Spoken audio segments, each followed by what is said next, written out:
ঈশান কিষান ভারতীয় দলকে কি দিতে পারেন, তিনি আসলে কোন যোগ্যতার ভিত্তিতে ভারতীয় দলে জায়গা পেলেন, প্লাস তিনি যে জাতীয় দলে ঢুকলেন তার কারণে কি জয়সওয়াল, ঋতুরাজ গায়কোয়াড়, জিতেশ শর্মা, এমনকি শুভমন গিল একটা প্লেয়ারের কারণে কি সবাইকে বাদ পড়ে গেছেন। এখন যদি সবার আগে আমরা যদি প্রথম প্রশ্নে ফেরত চলে আসি, তিনি ভারতীয় দলকে আসলে কি দিতে পারেন, আপনাদের কাছে যদি কোনো উত্তর জানা থাকে আপনাকে তো একটু কমেন্টস করে জানাতে পারেন।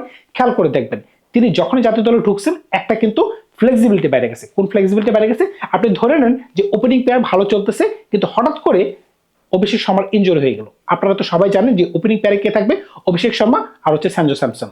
তো এইখানে যদি মনে করেন অভিষেক শর্মার কোনো ধরনের একটা ইনজুরি প্রবলেম হয়ে যায় বা অন্য ধরনের কোনো সমস্যা হয়ে যায়, তখন কিন্তু আপনাকে কোনো চিন্তাই করতে হবে না, আপনি কিন্তু চোখ বন্ধ করে তাকে ঢুকাই দিতে পারতেছেন, ঈশান কিষানকে ঢুকাই দিতে পারতেছেন। এমনকি আপনি ধরেন দলে জিতেশ শর্মা ছিল কিন্তু এখন জিতেশ শর্মা নাই, এখন তো আপনি বুঝতেই পারতেছেন যে ওপেনিং এ এখন সঞ্জু খেলবে। এখন সঞ্জুর যদি কোনো সমস্যা হয়ে যায় আপনিও কিন্তু চোখ বন্ধ করে আপনি ঈশান কিষানকে ঢুকাই দিতে পারতেছেন। তার মানে কি ঈশান কিষান দুজনের সমস্যার সমাধান করতে পারতেছে। এমনকি 3 নম্বর পজিশনে তিলক বর্মা যে কিনা দুর্দান্ত খেলতে পারে ভারতের হয়ে, তারও কিন্তু সমস্যার সমাধান কিন্তু এই ব্যাটসম্যান করে দিতে পারে। কোন হিসাবে, like to like replacement. Like to like কিভাবে বললাম, বামাতি ব্যাটসম্যান, ড্যাশিং ব্যাটসম্যান, বিস্ফোরক ব্যাটসম্যান। আপনি খেয়াল করে থাকেন তিনি কিন্তু ভারতকে এইভাবে কিন্তু সহযোগিতা করতে পারবেন। একজন ব্যাটসম্যান কিন্তু টপ 3 মাঝখানে যদি কোনো সমস্যা হয় সকল ধরনের সমস্যা কিন্তু তিনি সমাধান করতে পারতেছেন। এটা কিন্তু একটা বড় ধরনের সুবিধা। আসলে তিনি যে ক্রিকেটটাকে সম্মান দিয়ে গেছেন এই কারণে কিন্তু আজকে তিনি এই পুরস্কারটা তিনি পাইছেন। সম্মানের কথা কেন বললাম, খেয়াল করে দেখেন যখন তিনি ওডিআইতে 200 করলেন, 200 করার পরের ম্যাচে তাকে কিন্তু খুঁজে পাওয়া যায়নি। কারণ কি, শুভমন গিলকে জায়গা দেওয়া হয়ে গেছিল। মনে পড়ে কি আপনাদের, 800 দিন পরে তিনি ইন্টারন্যাশনাল ম্যাচ খেলার সুযোগ পাচ্ছেন। এটা কিন্তু এটা অনেক বড় ব্যাপার। তিনি জাতীয় দলে আসেন, ম্যাচ খেলতে পারবেন কিনা সেটা বলা যাচ্ছে না।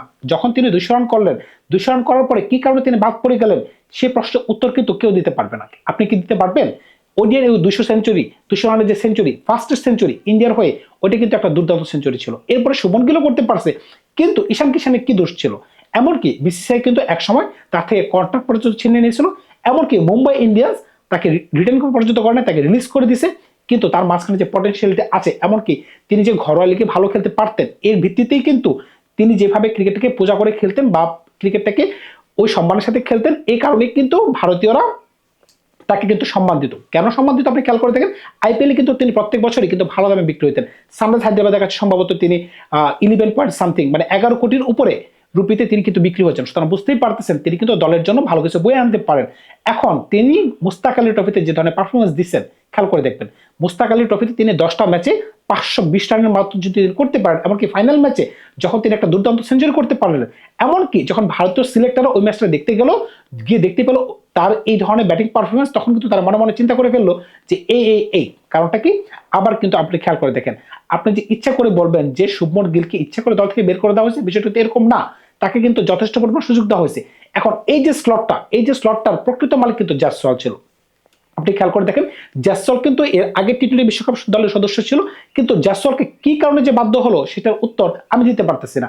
জয়সওয়ালের জায়গায় আপনি কি কারণে তাকে যে ঢুকাইলেন, কাকে ঢুকাইছেন, গিলকে ঢুকাইছেন। জয়সওয়ালের জায়গায় গিলকে ঢুকাইছেন, এমনকি ভাইস ক্যাপ্টেন করলেন, কিন্তু তিনি কোনো ধরনের ভালো খেলতে পারতেছে না।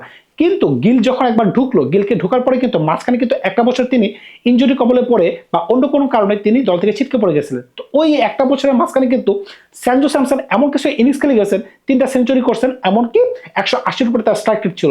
সুতরাং বুঝতেই পারতেছেন এই একটা বছরের মাঝখানে কিন্তু সঞ্জু কিন্তু গিলের জায়গাটাও দখল করে ফেলতেছে। এখন আপনি কিন্তু বলতেই পারতেছেন না যে ঈশান কিষানের কারণে গিল ড্রপ হয়ে গেছে। আসলে সঞ্জু তার জায়গা অর্জন করে ফেলছেন, এমনকি ঈশান কিষান তার পূর্বের জায়গা আবার অর্জন করতে যাচ্ছেন। সুতরাং বুঝতেই পারতেছেন এটা আসলে প্রকৃতপক্ষে ঈশান কিষানের জায়গায় ছিল। কারণ ঈশান কিষান যখন থেকে ভালো খেলতেন, ওপেনিংয়ে ভালো খেলতেন, তখন কিন্তু সঞ্জু ছিল না, তখন গিলও ছিল না, তখন কিন্তু অন্য কোনো প্লেয়ার ছিল না। সুতরাং বুঝতেই পারতেছেন ঈশান কিষান কিন্তু পুরান চাল, এখন পুরান চাল কিন্তু আবার ফেরত চলে আসছে। এখন যদি আপনি জিতেশের কথা বলেন, এখন জিতেশকে কোনোভাবে জাতীয় দলে রাখা যাচ্ছে না। জিতেশ যেভাবে ভারতীয় দলের জায়গা পাইছে, কোনভাবে জায়গা পাইছিল, যে উপরে যদি গিলকে খেলানো হয় তাহলে নিচে তো অবশ্যই একজন কিপার ব্যাটসম্যান প্রয়োজন, এমনকি নিচের দিকে ফিনিশিং প্রয়োজন। ফিনিশিং এর রোলে জিতেশের থেকে ভালো ব্যাটসম্যান কিন্তু এখন ইন্ডিয়াতে নাই। এই কারণে কিন্তু জিতেশ ওই কোঠাতে জায়গা পাইছে। এখন যেহেতু ওই কোঠা বন্ধ হয়ে গেছে, যেহেতু এখন গিলের রাস্তা বন্ধ হয়ে গেছে, সেই সাথে কিন্তু জিতেশের রাস্তা বন্ধ হয়ে গেছে। তবে জিতেশের দল থেকে বাদ পড়ে যাওয়াটা এটা একটা কষ্টজনক ব্যাপার, কারণ কি তার তো ব্যক্তিগতভাবে কোনো দোষ নাই। এখন বুঝতেই পারতেছেন আপনি যেভাবে দলে ঢুকছেন ঠিক ওইভাবে বের হয়ে গেছেন। মনে পড়ে কি আপনাদের যখন হার্দিক পান্ডে ইনজুরিতে পড়েছিলেন তখন কিন্তু ভেঙ্কটেশ আয়ার ভারতীয় জাতীয় দলে ঢুকেছিলেন, এখন কি তাকে নিয়ে কোনো চর্চা হচ্ছে, কোনো নামগন্ধ কি আছে? সুতরাং বুঝতেই পারতেছেন আপনি যেভাবে ঢুকবেন ঠিক ওইভাবেই কিন্তু দল থেকে ছিটকে পড়ে যাবেন যদি আপনি ওই ধরনের পারফরমেন্স করতে না পারেন। একমাত্র পারফরমেন্স হচ্ছে উত্তর। খেয়াল করে দেখবেন এই যে শুভমন গিল, তাকে ছাড়া কোনো ভারতীয় দল ঘোষণাই করা হবে না, কিন্তু তিনি যদি পারফরমেন্স দিতে পারতেন তাহলে কি তাকে ছাড়া কি দল ঘোষণা করা হয়তো? এমনকি ভাইস ক্যাপ্টেন্সিকে পাল্টানো হয়তো? কোনো চান্সই ছিল না। কিন্তু একমাত্র পারফরমেন্সটা হচ্ছে মূল একটা লক্ষ্য। যদি আপনি পারফরমেন্স দিতে না পারেন তাহলে কিন্তু আপনার কোনো ভ্যালু থাকবে না। সেটা কিন্তু আবার কিন্তু প্রমাণিত হয়ে গেল।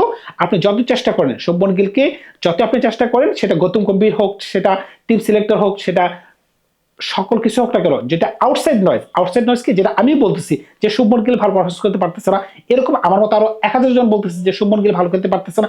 এমনকি যারা সাপোর্টার আছে, ইন্ডিয়ান সাপোর্টার, হার্ডকোর সাপোর্টার, তারা কিন্তু বলতেছে যে আমাদের দলে, এটা তো আমাদের দল না, এটা আমি ভারতীয় দল, যারা ভারতীয় তারা কি বলবে, ভারতীয় দলে শুভমন গিলকে আমরা চাই না। সুতরাং এই যে একটা নয়েজ, এটা কিন্তু একটা বিশাল আকারে নয়েজ তৈরি করতেছে। এই নয়েজের কারণে কিন্তু শুভমন গিলকে দল থেকে ছিঁড়ে ফেলা হয়েছে। আপনি যদি বলেন যে হঠাৎ করে তাকে এই সিদ্ধান্ত নেওয়া হয়েছে, না, বিষয়টা এরকম না। আপনি খেয়াল করে দেখবেন যখন সাউথ আফ্রিকার সাথে চতুর্থ ম্যাচটাতে টি-20 ম্যাচে যখন বলা হয়েছে তার ইনজুরি হয়ে গেছে, তখনই কিন্তু আমি কিন্তু বুঝে গিয়েছিলাম যে স্যান্টোর জায়গা পাকাপোক্ত হয়ে গেছে। কারণ কি, তাকে এনাফ সুযোগ দেওয়া হয়ে গেছে। এনাফ সুযোগের মাঝখানে যেহেতু তিনি কোনো একটা কাজে লাগাইতে পারে নাই, তার মানে তার এখানেই সমাপ্ত। সুতরাং বুঝতেই পারতেছেন এখন তিনি কিন্তু আবার ওডিআইয়ের একজন ক্যাপ্টেন। সুতরাং বুঝতেই পারতেছেন এটাকে কেন্দ্র করে ওডিআই দলে কোনো তালপাটার হয় কিনা সেটা কিন্তু আমি বলতে পারতেছি না। তবে ঈশান কিষান যে ভালো একটা সুযোগ কাজে লাগাইতে পারবেন সেটার প্রতি আমি আশায় আছি। এখন তিনি ম্যাচ খেলতে পারবেন কিনা সেটা হচ্ছে দেখার বিষয়। ধন্যবাদ সবাইকে, ভালো থাকবেন আপনারা। নতুন কোনো গল্প নিয়ে খুব শীঘ্রই হাজির হবো আপনাদের সাথে। তবে ঈশান কিষানের জন্য শুভকামনা রইল, প্লাস ঈশান কিষানকে অবশ্যই আমরা দু একটা ম্যাচে যেন দেখতে পারি সেই অপেক্ষায় আমি থাকলাম। বিদায় নিলাম আজকে, ভালো থাকবেন আপনারা।